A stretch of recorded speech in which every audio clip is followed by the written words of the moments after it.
Hi, I'm Scott Ampleford and welcome to my studio. I just want to quickly say a big thank you to all of those that watched and commented on the videos that I've been putting out over the last couple of weeks. I set myself a challenge basically to upload a new video every week, and I think with the exception of 1 week I've been able to do that for sort of 2 months now, which might not seem like the biggest deal in the world, but when you consider that I'm a composer and YouTube isn't my job, finding the time where I can arrange, record and then perform a piece of music every week can be a bit tricky. So I'm hopefully going to keep the videos coming. The reason I'm doing this video where I'm sitting talking to you today is because this week, due to commissions, I haven't had time to record one of those kind of videos. And the video that I'd originally intended to share this week just isn't ready yet. So I'm sorry. But I thought that this week, to do something a little bit different, and something that I do in fact have time to do, I would give you a bit of a tour of my studio and show you some of the equipment that I use to make my music. Okay, so the first thing I think we should talk about is the actual workstation setup itself. So here I've got a 2012 Mac Pro, and I'm running Logic Pro 9 on it. Yes, I know that's a little outdated. A lot of people tend to prefer Logic X nowadays. I just didn't care for it. I tried it when it first came out. I used it when I was working on Steve Bingham's album Persistence of Vision. I just didn't care for it. Also, mainly I thought it was just unnecessary.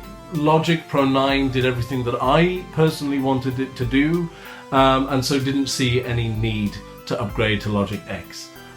If you did, and you use all the new features, and you find that that's what you want, perfect. I don't care. Okay, so as you can see, I actually have 3 visual monitors set up, and that is basically so I can do what you see here. It's so I can view the movie that I'm working on, if I'm working on a movie, as well as the actual project view itself, so I can see all of my tracks, and then also so I can see the mixer on the left hand side there, so I can see everything that's happening, see where my effects are going, where my buses are going, etc. As for what else is in this setup here, my audio interface is a PreSonus Fire Studio project. I love that audio interface. Again, it has everything that I need. It's got 8 inputs on the front, 2 of which have great mic pre's in them. It's got another 2 inputs in the back, as well as a bunch of outputs to go to other sends and stuff like that. You've got your headphones on the front. I've had this thing for years now and I've never had any problems with it. And another thing that is cool for the future is that you can daisy chain them together with firewire cables, and turn from an 8 input setup to a 16 input setup, and so on and so forth. What else I've got in those rack units there? Underneath my audio interface, I've got a patch bay. I have no idea who made that. I really don't. Half the inputs and stuff are missing. I just need a few inputs to connect various synths from around the room, so I can just patch it straight into my audio interface rather than trailing cables all the way across the room. Also over there I have my monitors. Now my monitors really are not anything special, because I want to make this clear. I am not a producer. Yes, I'm doing a studio tour, but this is not really a studio in the terms of someone that produces their own music all of the time and this is what they want to do. I am not a producer, I am a composer. So I want to make that abundantly clear to anyone who is a producer out there going, oh well, this gear is not going to sound great, or this gear is not going to do that.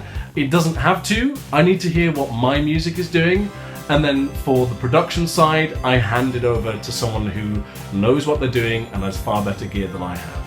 So before you complain about my monitors, I just want to make that point. My monitors are an ancient pair of Edirol MA10As, I believe. I actually got them for free. A friend of mine who was a musician had them in his studio and they were broken, and he basically said to me, if you can fix them, they're yours. I fixed them, They're mine. I've had them now for, oh God, I don't even know how long. It's got to be something like 10 years I've had those monitors, and they're fine. I mean, yeah, they're not the highest quality.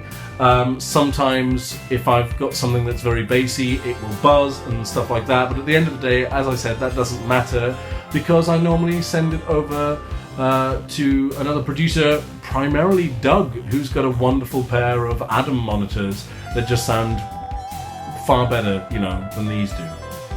Also here at the desk, I've got my MIDI master keyboard. I'm using a Studio Logic SL990 Pro. The reason I like this is it has everything that I need, and it's really cheap. Well, I say really cheap. It's not really cheap, but it's cheaper than a lot of MIDI keyboards that I found when I was looking for a new one for the studio. It's using a Fatar keyboard. It's a full 88 piano scale keyboard, full hammer action, really nice feeling keyboard, but it doesn't have any bells and whistles. It doesn't have loads of MIDI CC controls and knobs and faders and buttons. Basically, it has the two wheels. It's got a mod wheel and it's got a pitch wheel. Okay, so I think it's time to talk about synths. Here we've got the first synth that I ever got. It is a Korg Micro Korg. I believe I got it for my 16th birthday. And it's a great thing. I still use it a lot. It's a virtual analog synth. And I mean, it's a little menu divey to operate, but it's so intuitive, and literally everything is written out on the top panel for you.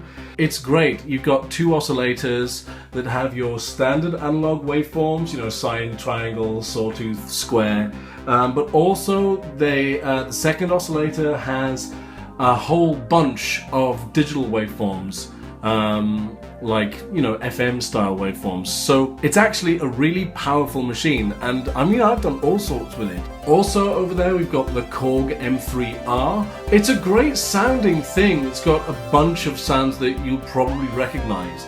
I don't use this an awful lot, but it's one of those things where every now and again there's a sound on there that I'll turn to, and that sounds brilliant and automatically raises the level of what I'm doing up that extra notch.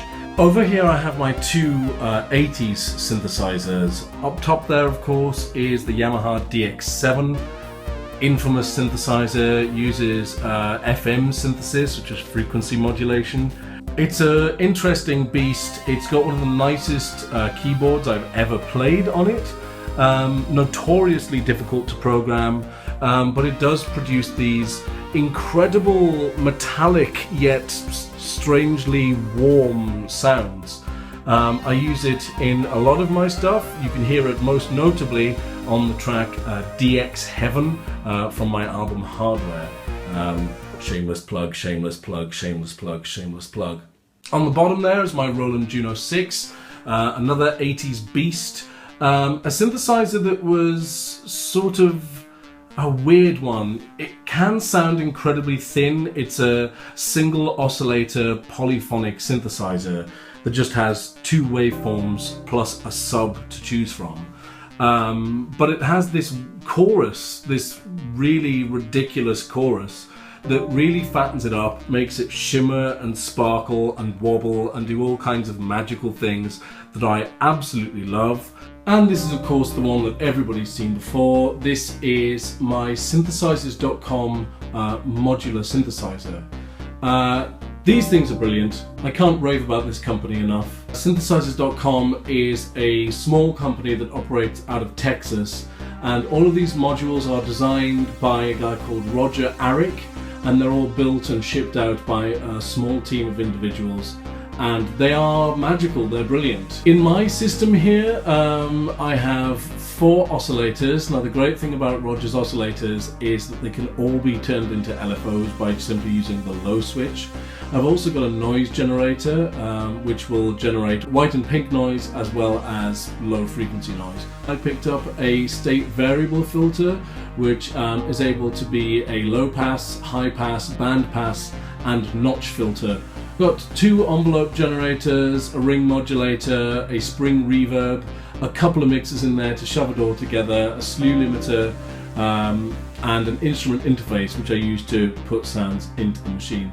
If you don't know what any of this is, I urge you to go to the website. I'll put a link in the description down below, and we'll probably put the actual URL in huge letters on the screen, although it's pretty hard to forget what it is because it's Synthesizerscom. Now, people will also notice that I have a couple of these Akai reel-to-reel units. These are not sort of studio grade reel-to-reel units. These are sort of designed for the home market. They don't run at the correct speeds for them to be used for professional music production. These machines run at 3 3/4 inches per second or 7.5 inches per second. I've picked them up because that slightly slower speed reduces the quality a little bit. I just really like the sound that that gives off. I use these a whole lot in Dr. Puppet episode 7 because I was wanting to make as much of the music in that radiophonically as possible. So there was a lot of tape splicing and feedback and loops, and they were all done on these machines. The other thing that I have here that you will recognize from a bunch of my videos is my Korg Volca Beats. The Volca Beats is a small, inexpensive analog drum machine that I really love. They only cost about £120. I think they sound really nice. They've got a slightly lo-fi vibe to them. It's kind of like a lo-fi Roland 808, but I think that lo-fi sound works a lot better in my music. And finally, down here I have my Roland HP 101E. This was my first piano. It's a digital piano. It sounds really nice, and I still use this for just sitting and composing music. If I, don't want to be working directly into a DAW, I will sit at the piano, play the music, and write it down as notes on paper, the old-fashioned way. Well, I hope you've enjoyed this little tour of my studio. I hope that I haven't waffled on too much about a particular bit of gear or whatever. Speaking of, if there's any particular bit of gear that you've seen in the video that I haven't talked about or you'd like me to expand upon, leave me a message down in the comments below and I'll try and get on that as soon as possible. As for this video, that's about it. Hopefully next week we'll be able to return you to your regular scheduled programming, but for now, I've been Scott Ampleford and thanks for watching.